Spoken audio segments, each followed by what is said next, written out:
Berry, and today we are going to be watching 5 most disturbing audio recordings, or I guess listening, so let's check it out. On the morning of January 2nd, 1978, a woman in California received a call asking for someone named Ray. She didn't know anyone by that name, so she simply told the caller they had the wrong number and hung. Guys, I'm old enough, I know how to use this. I know how to use a rotary phone. Crazy. Up. Back then, callers had to manually enter each digit of the number they wanted to call in a rotary phone, and accidentally entering the wrong number was a common mistake. Oh my god, and it sucked. You'd have to redo the whole thing. I know this because I think my mom had like a Mickey Mouse rotary phone, or maybe my grandma. So she didn't think much of this and moved on with her day. However, things took a horrifying turn that evening when she received another call from the same person. And what she heard on the other end of this audio call was extremely disturbing. Ugh. Okay, the way she said hello, it sounded like it was the beginning of like a Drake song. Hello. I miss you.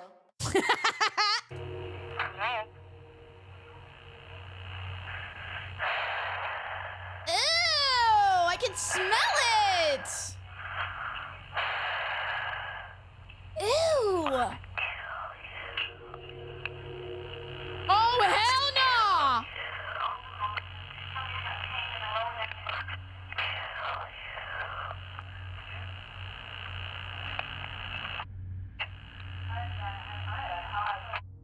I'm moving. I'm absolutely moving. The man who was politely asking to speak with someone named Ray earlier. Oh.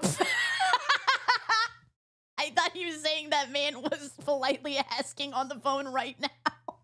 I was like, if that's polite, I don't want to see him angry. Was now threatening to end her life. What's worse is that this audio call wasn't a baseless threat or a troll.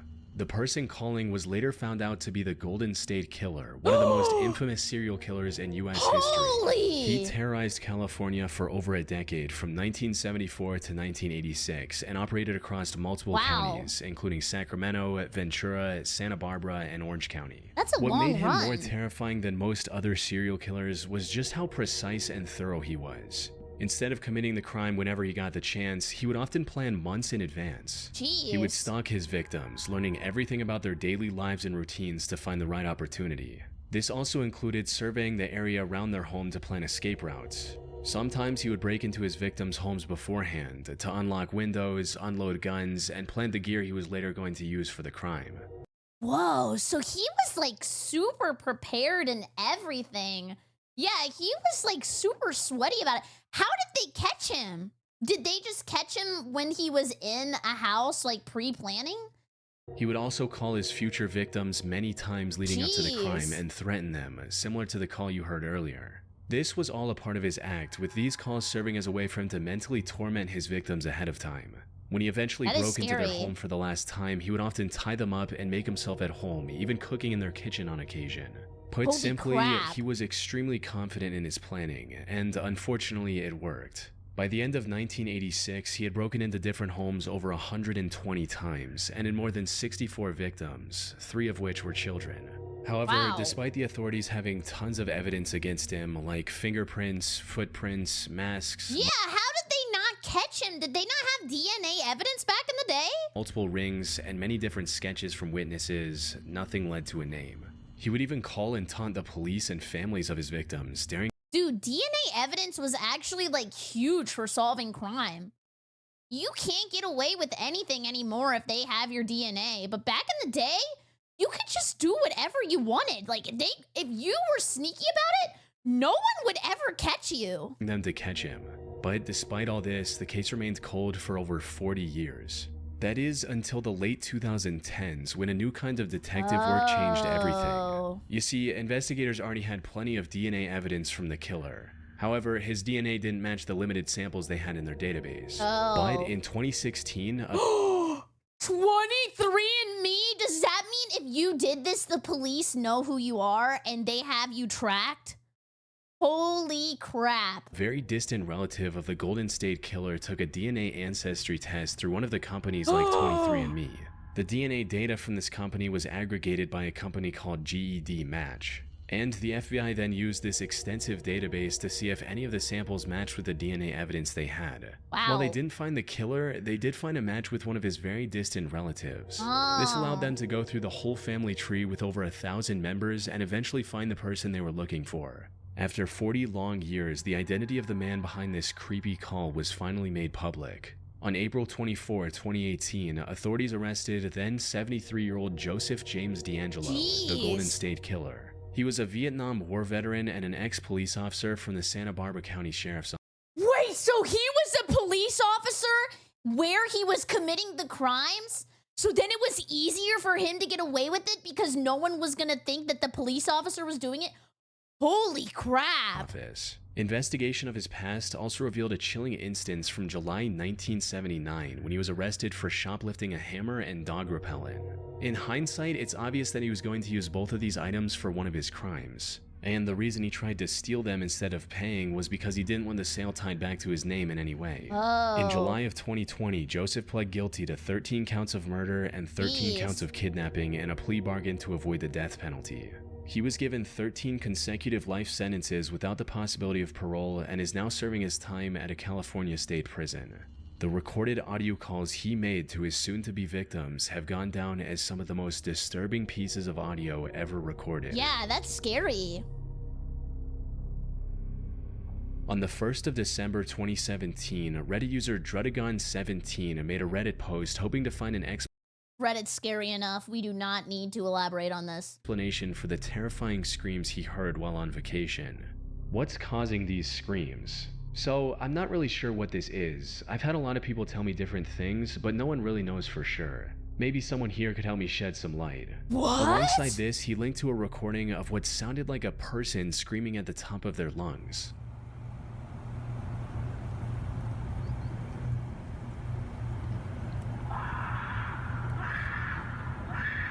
And he just posted this on Reddit?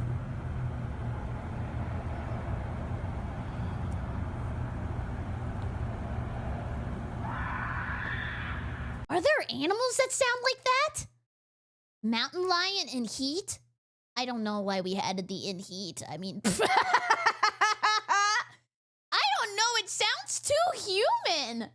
Maybe it is an animal? I don't know. Do you think that's the way people feel about me? So I have an AC unit that I put into my room because it gets really hot in here and there's no air conditioning. So there's like a little crack in my door, in my window. I swear if I hear me screaming on Reddit, I'm gonna lose it. No, that sounds like a person. The OP then went into detail describing the circumstances surrounding these disturbing noises, reading, "Earlier in the year, I went on a long road trip across the states, mainly visiting the national parks and a few cities along the way. Towards the end of the trip, we found ourselves staying in the small town of West Yellowstone. This appeared to be an ideal base whilst we explored Yellowstone National Park. We booked I am still so scared of Yellowstone. Every time I hear it, I just fear for my life. And I don't know if it's gonna explode, but when I learned that Yellowstone could explode when I was 12, I have lived in fear and I checked the map." Into a pretty creepy but cheap motel just off the main street for a couple of nights. Me and my fiance had one room, my parents another. On the first morning there, we planned to get up early, catch the sunrise, and hopefully spot some of the local wildlife. Oh, maybe it is a mountain lion. So our alarms were set for 5 a.m. At about 4:45 a.m., I was woken by loud banging on the door, followed by crying and shouting. Oh. I instantly jumped out of my bed thinking the worst had happened. I opened the door to my mom in a state of panic, saying, "There's someone screaming, a woman screaming." There, clear as day, I could hear a woman screaming. It sounded as though it was within 100 feet of us. Mom claimed it had been happening for the last 30 minutes. We wanted to call the police, but had no phone signal, no phones in the rooms, and we were the only people about. This, on its own, is pretty terrifying. Yeah, it's like a goosebump story. But what made this encounter even more unnerving was what happened next, with the OP and his family having a very bizarre interaction with local law enforcement, stating, "Then, after I'd been hearing the scream for about half an hour, so roughly an hour since it started, a police officer seemed to appear out of nowhere. He started to ask questions about what we were doing and why we were up. We thought he'd come about the scream, so we quickly told him everything. He then heard the scream and sped off towards town. The screaming got less frequent and eventually stopped, so we decided to go about our day. We saw all the lovely sights of Yellowstone and even showed several It's so park rangers the blue. video to see if it's an animal. They all said they've not heard anything like it before. So when we got back into town that evening, we stopped into the sheriff's office to try and get some information. This was met with a lot of hostility from both the lady at reception, who eventually closed the shutter in her face, and the same officer we had seen that morning. This is a scary movie. It's like they all know the secret, but the guy reporting it has no idea.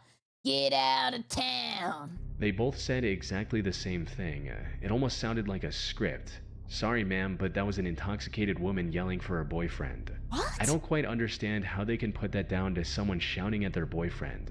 I get people get really wasted, but not to the point where you just scream and never say any words. Yeah. So, what was the source of the disturbing screaming Dredagon heard that night? The most prevalent theory I've come across is that... Okay. Well, I have two theories. One, maybe they have like a Monsters Inc. style way that they supply the town with energy, so they don't want visitors to know that they have a bunch of screaming women in a building to power the town. That makes sense. Also, this is Reddit, so it could be a lie. these noises were coming from an animal, more specifically a mountain lion. This makes That's a what lot you of guys sense said. since mountain lions are native to the Yellowstone wilderness. More importantly, their screams are eerily similar to what the OP heard during his stay in that area. Oh, it sounds kind of similar. Why do they yell like that? Like, we're just chilling. Just like, chill out.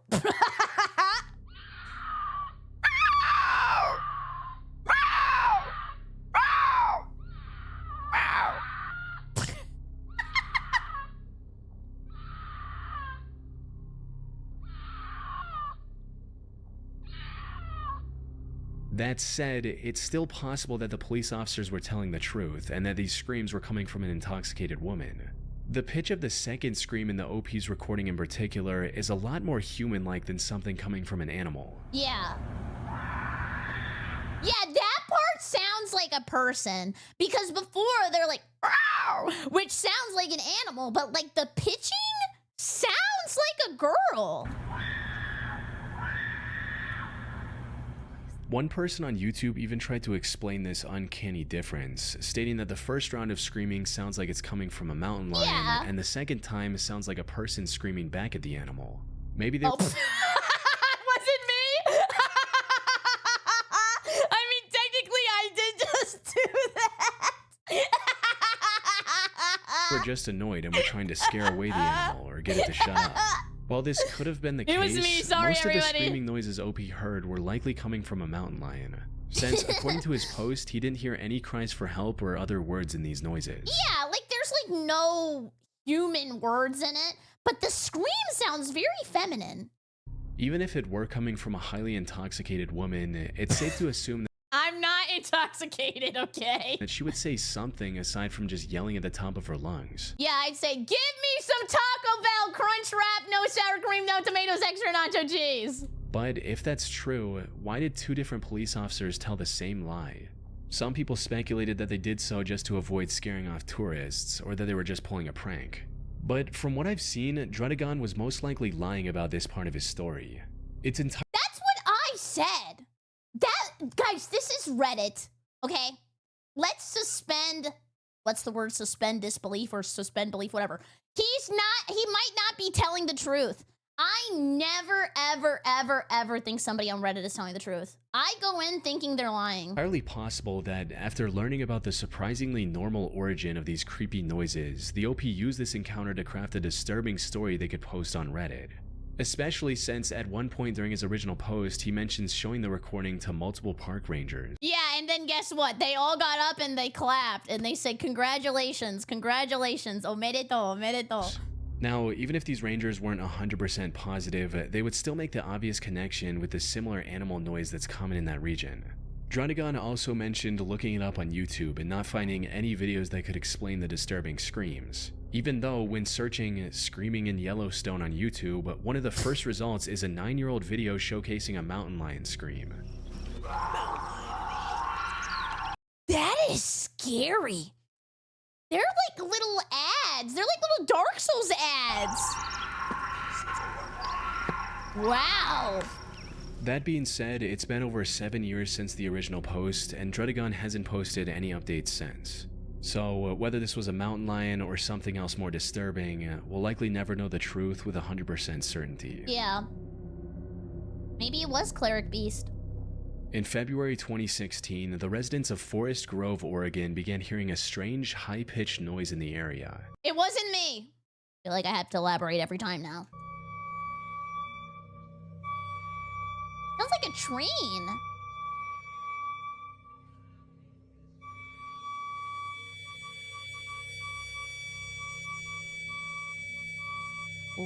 Whoa. This eerie noise was limited to the city of Forest Grove and the wilderness surrounding it. I think it's aliens. I think it's aliens. It could only be heard for a few minutes at a time. It would begin blaring randomly throughout the day and often late into the night before going away for a few hours. One of the most disturbing aspects of this noise was how quickly it spread to the entire city. Its tone was deeply uncomfortable, resulting in a lot of people calling the police in distress. It's happened twice tonight. It's happened Twice? about 5 times during the last 7 days. And the What? neighbor beside me, we can't even hear each other in the backyard. Neither one of us can figure out what's happening. Throughout that February, emergency services received over 200 calls from concerned Jeez. citizens, some even reporting physical symptoms from hearing the noise. Well, this could be an America moment. I need my goddamn lawyer. I'm gonna make some money out this damn city. But one question was on everyone's mind. Where was this screeching noise coming from? One of the first theories that came up was that the noise was coming from a gas leak, something that could possibly be that loud.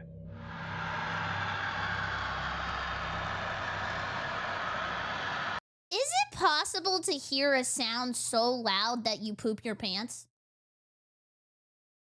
I don't know. I've never pooped my pants.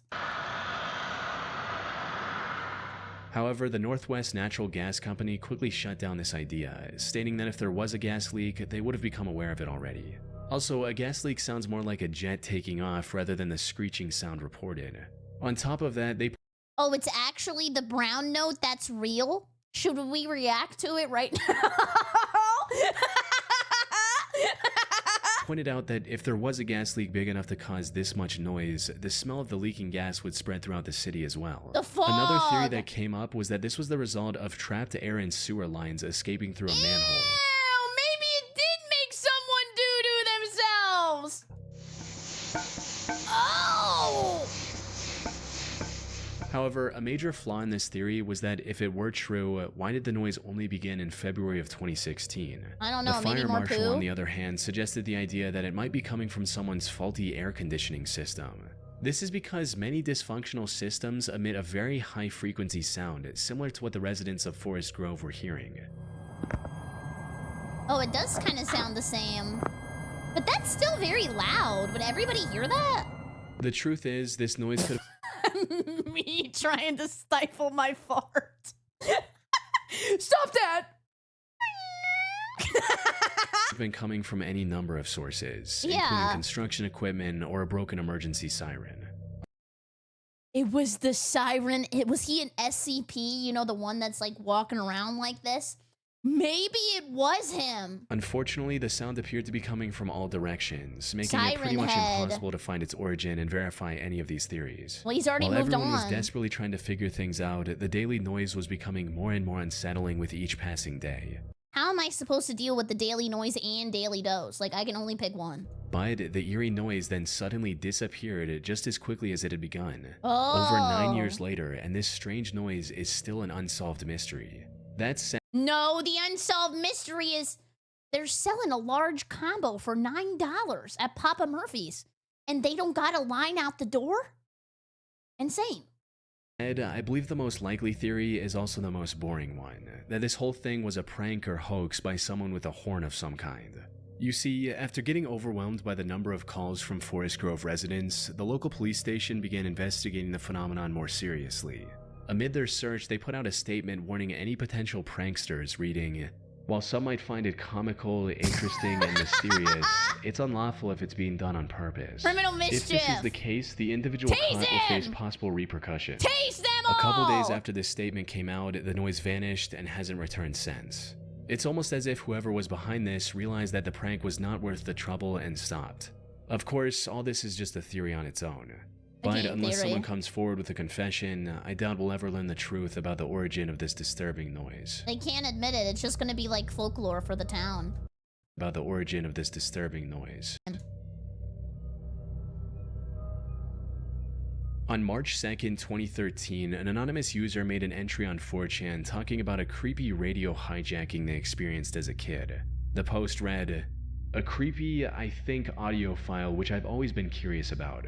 Back in 1994/1995, when I recorded this off of the radio, I told myself I'd never make a copy of the tape, having freaked myself out. But it's been sitting in the back of a desk drawer and in the back of my mind for 16 years now, and now I'm just curious. The weird stuff starts about 16 seconds in. Around 1995, I was about 15. I used to stay up— I'm sorry. I'm sorry, old people. I get called old all the time, so I was actually surprised somebody was older than me for once. late in my room listening to the radio on a boombox with an integrated tape recorder. I'd dial through the stations, and when I heard something interesting, I'd hit record for a while and then move on. One night, I came across this. I don't think this was the beginning of the broadcast, but I caught a lot of it. Right at the end, an announcer says that the station I was tuned to was WKCR 89.9 New York. Okay. There are a bunch of names and dates in there, but I've never run into anything else like this. Alongside this was a link to an audio file that starts off quite normal with a section from a 1993 song by Billy Cobham. It then abruptly transitions into a violin section from a song called Golden Sonata by Henry Purcell. The world's The audio smallest then violin. morphs into a bone-chilling, high-pitched scream of sorts.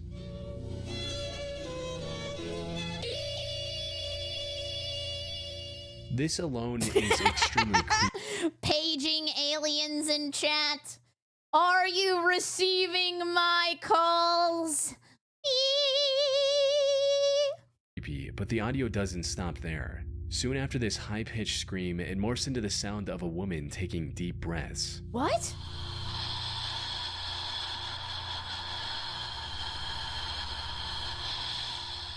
This breathing pattern repeats a few times, ultimately leading into the sound of a woman reading seemingly random names and dates in an almost whisper. Pudding Doki, thank you for the subscription. It's so hot when I started breathing.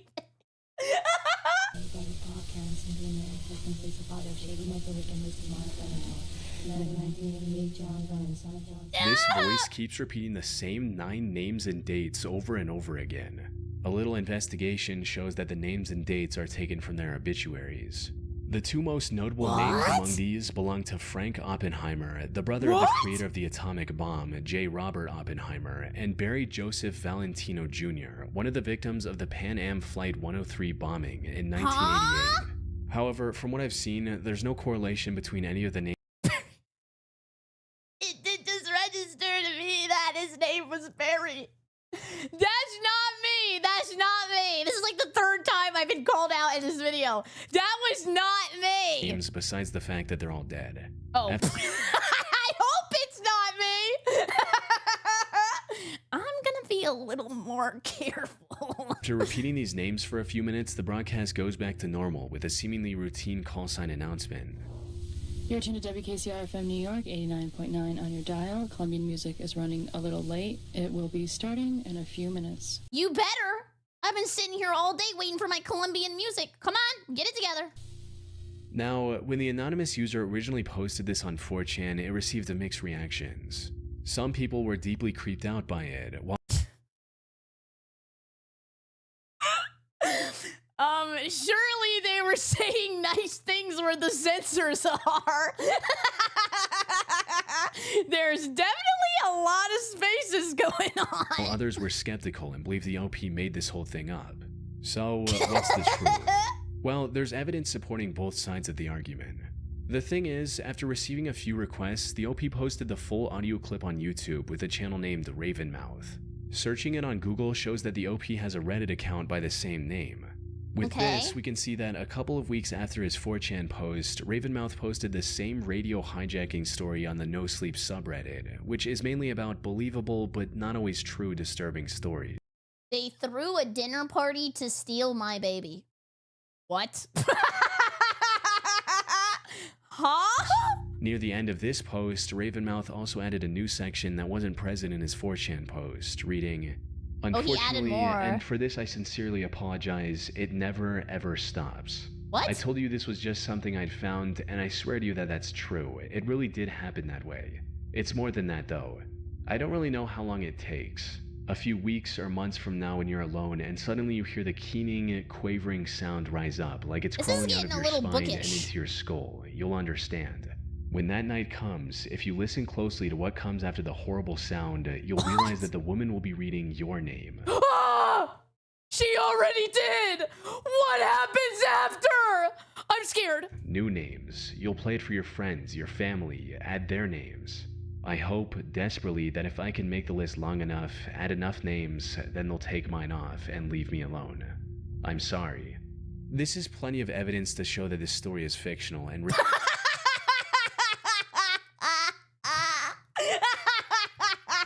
They said liar, liar, pants on fire. Ravenmouth made it all up. However, he remains adamant that while he did embellish the story a bit for the Reddit post, he still did record the audio from the radio when he was a teenager. So, could the— He added too many details. He shouldn't have started adding in all the fluff. WKCR station have actually been hijacked by someone? It's entirely possible. Radio hijackings are not a new phenomenon, and were certainly a thing back when this would have happened. But WKCR is owned by a college and ran almost entirely by college students. When asked about it, the WKCR team stated, "As far as we know, this did take place on WKCR airwaves. In terms of the claim that it was a hijacking, that is very unlikely. WKCR is a weird place with weird programmers, probably just some late-night new music programmer having fun on the mic." Put simply, Ravenmouth was likely telling the truth. But Ravenmouth is a warrior cat's name. We should have known. What he thought was a creepy hijacking was just the artsy experiment of a college student. Although this, of course, cannot be 100% confirmed. On March 1st, 1999, the US National Oceanic and Atmospheric Administration recorded an ominous sound coming from the ocean. Oh my god, what is it? This is what it sounds like at 16 times speed.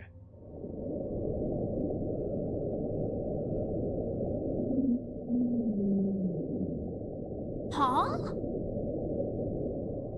This sound, named Julia, lasted for a whole 2 minutes and 43 seconds and was powerful enough to be detected across the entire equatorial Pacific Ocean hydrophone network. Great comment from Fart Booty in Twitch chat. He says, whale queef. Hydrophones, for those who don't know, are basically underwater microphones. They were originally installed to detect submarines during the Cold War and were later converted to be used for general ocean research.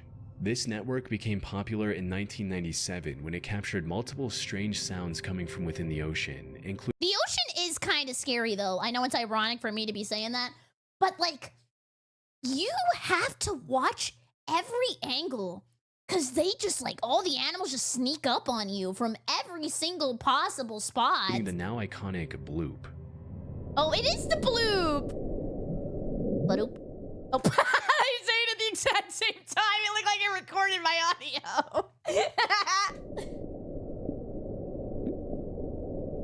Poseidon's kiss.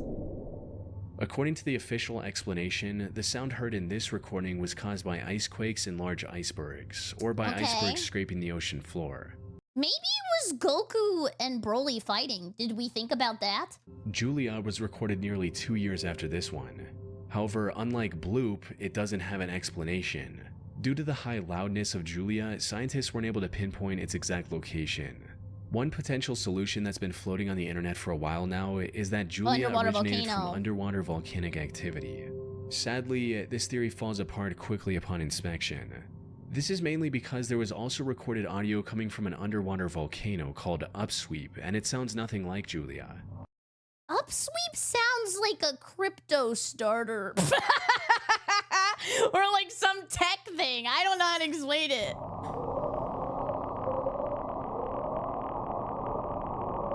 Sound the alarm. A somewhat more interesting theory that tries to explain Julia is that the sound originates from an unknown sea creature. And while this does sound like science fiction at best, it feels a lot more feasible when you consider the fact that we're yet to explore over 80% of the ocean in detail. However, the very idea of an ocean creature big enough to produce a sound audible from thousands of Hey! I'm on a diet, okay? I've been working on it. kilometers away is terrifying, and honestly quite out there. The sound dubbed Julia is one of many underwater sounds recorded that have yet to be identified. That was a cool video. I really liked it. I feel like we listened to a bunch of scary audios, and now I'm scared and I know somebody's gonna be coming for me because I was on the tape. Anyways, thank you so much for watching. I super appreciate it. I hope you have a great day, YouTube. Also, remember to use code Berry at checkout at GamerSups for 10% off and help me get a booba cup one day. So thank you, thank you, thank you. I hope you have a great evening. Goodbye, YouTube. Goodbye, goodbye, goodbye.